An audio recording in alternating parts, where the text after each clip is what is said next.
Good morning, everybody. Today I'm going to show you how to make some cool keychains. So I'm going to make two different kinds. One's going to be dotted like this one, and the other one's just going to be a glow-in-the-dark heart keychain.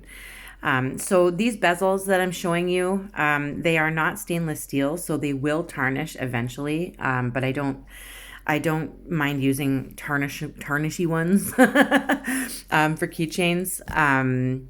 But I like using stainless steel for pendants and or silver for pendants and necklaces kind of things. So today I'm going to make two, but you see that bumpy design that's in the background? That's really hard to paint over. So what I'm going to do with one of them is I'm going to cover it with a little circle of black vinyl, and I'm going to paint over top of that and paint the outer edges. You can use whatever color if you have vinyl, cut a circle. You can use white or black, whichever background you want to start off with. And that removes like the majority of the bumps. So you have like a nice flat surface to work with when you're painting, or if you're using like metallic watercolors as a background, it will really stick to every little bump and you'll see them all.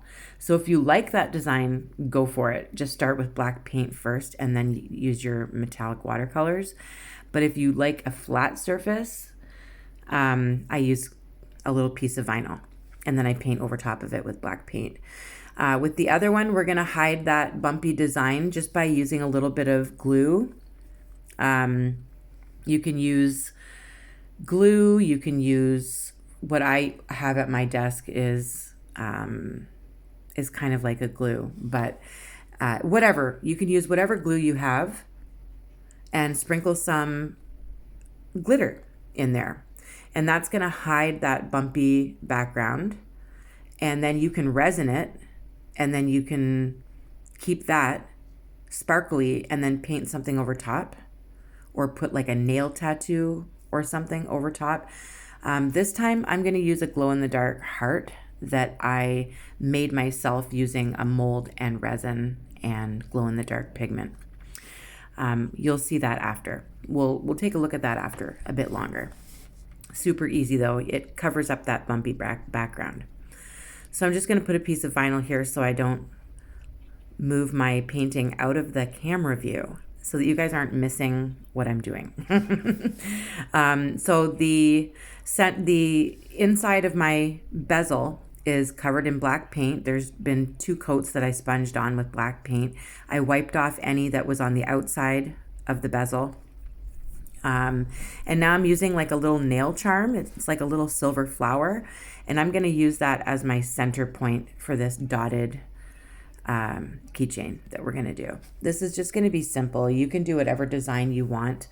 Sorry that it's blurry. That will clear up shortly.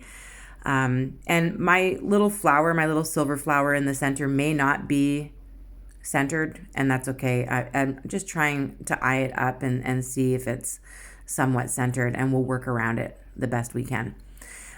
So that center spot is important, and you can, I'm sure, use certain tools and rulers and stuff to see where that center dot is, but I just kind of wing it. Now I'm going to be using different sorts of colors. I'm starting with white, and I'm using like a dotting needle, which you can just use a toothpick. Use whatever colors you want.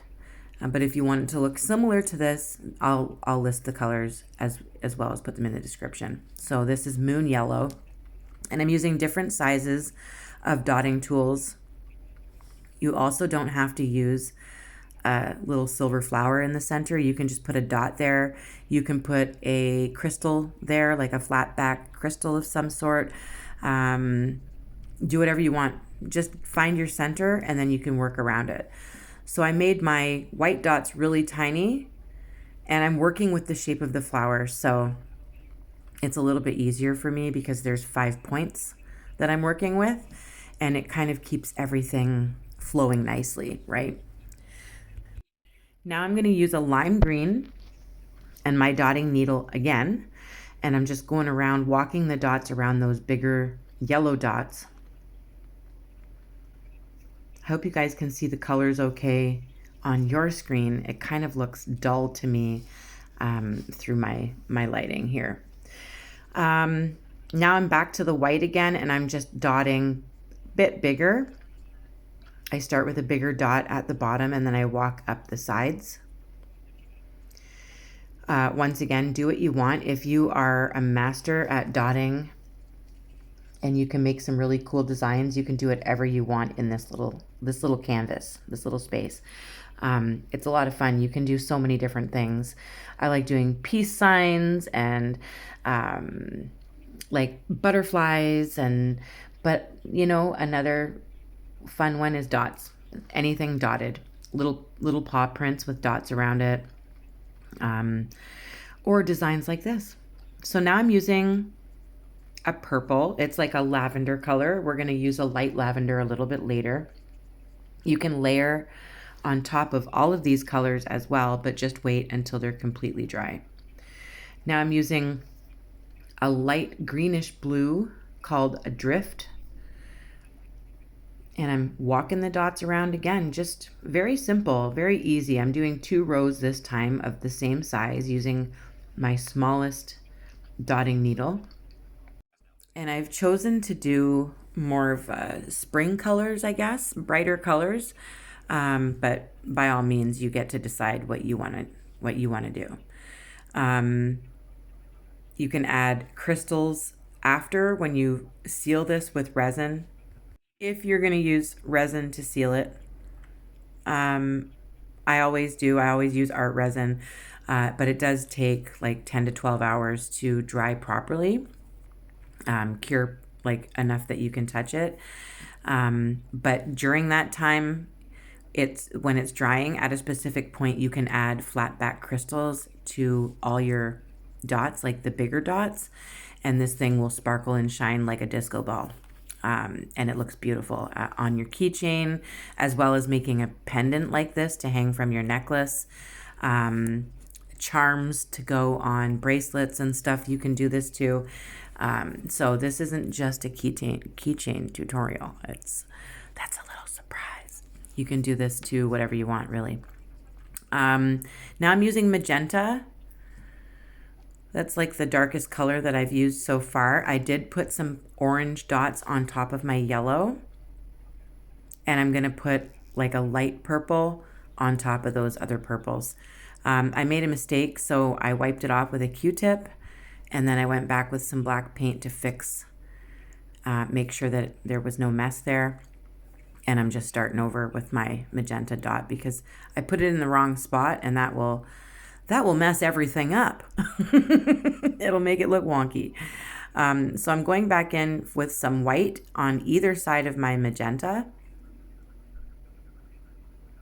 Very small space to work with, but you'll get used to it. You try a couple times and it'll get more comfortable. And then when you sit back and take a look at it, it's actually just so pretty. And you did that all yourself. I love this one. This one's really pretty. Now I'm going to use like a pink melon, and I'm going to lighten my magenta. So layers, layers, layers. You can do as many layers as you want.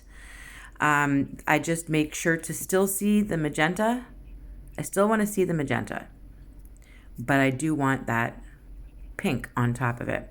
So I've added a lighter purple on top of my darker purple, and you can keep going. Just let your layers dry so that you don't end up marbling, or maybe you want to marble. Who knows? So I'm going to close off these little sections with white. Basically, I start at the bottom with one dot, walk my way up again the same way. The dots get smaller as you run out of paint. It does help with dotting to not have paint that's too globby and sticky, or you're going to end up with a lot of like little peaks. See how I got white along the edge there? I'm going to be wiping that off with, well, I'm going to paint over it with some black paint. You can fix everything as you go along. Just be patient with yourself. I'm going to put some aqua now that I closed off those little white sections. just gonna put a dot of aqua right beside the magenta. I really do feel like this looks kind of dull under my lighting, so I hope you guys can see it properly where you are. So this is done, and I am ready to give it a resin bath as well as this one. And I'll have a third one actually that I'm going to show you that I created without a flower center, just a dot in the center.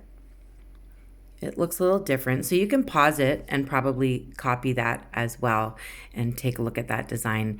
Notice this little hump where it hooks onto the keychain or goes on a necklace. That hump sticks out. So we have to lead it over the edge of something that's flat, so in order for these to dry for 10 to 12 hours. So it's leaning over the edge of a tin. I have a flat tin, and I'm going to add a little bit at a time. I'm going to be very careful about how much resin I add to this. Now, some of you might be familiar with UV resin, where you just cure it under a light and it's ready right away. You can do that as well.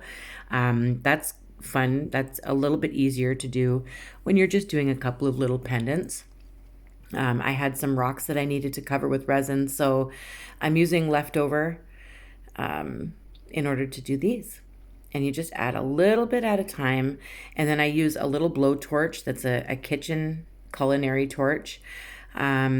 And I get all the bubbles out by blowing that torch lightly. Don't write directly at it. Be careful. Just kind of wave over top of it to get rid of the bubbles. Add a little bit of resin at a time, and then let them dry for 10 to 12 hours. If you want to add crystals, add them about the 6-hour mark. But these are ready to be handled, and I can now add the keychain fixins. This is going to look so beautiful. I'm going to put it under the light so you can see it glowing. You can't really see the sparkle in the background through the camera lens, but I promise you it looks gorgeous. There's the one that we created together. It looks much brighter with that glass surface over top of it. Looks very nice. And then there's the third one. Now you can pause it, like I said, and copy that idea as well if you'd like. I can make little ones. So that's a watercolor background that color shifts. And then there's a moon nail sticker that's holographic that I stuck in there. So that's going to be a charm. I'm going to add little charms to each keychain. And all of this stuff can be purchased on Amazon. So I'm going to leave in the link in the description where I get mine. But you can just look up nail charms, nail stickers, pendants, keychains, and just buy all this stuff separately if you're interested in making some yourself. Same with the little charms. Those are nail charms, or go to jewelry making supplies. These are little stainless steel pendants, but they're little bezels, and I've turned them into keychain charms with a little hook, individual hook on each one of them that will go with our keychain. So this one has a flower. It's going to go with the one that we made today. I'm going to put a little heart with the heart one, and I'm going to put in a little butterfly with the other one. And I have so much fun making these. Like, there's so many ideas running through my mind when it comes to making keychains and pendants. There's so much that you can do. But how pretty is that? How pretty is that? Gorgeous. I love it. I hope you guys have learned something and that you had a little bit of fun here today. I'm working on another tutorial right now, actually, so there should be one coming up within the next couple of days, as long as life does not kick me down. But I just want to say I love you. Thank you for always showing up for me. Thank you for sticking by me. I love you. Keep painting, and I will see you very, very soon. Bye.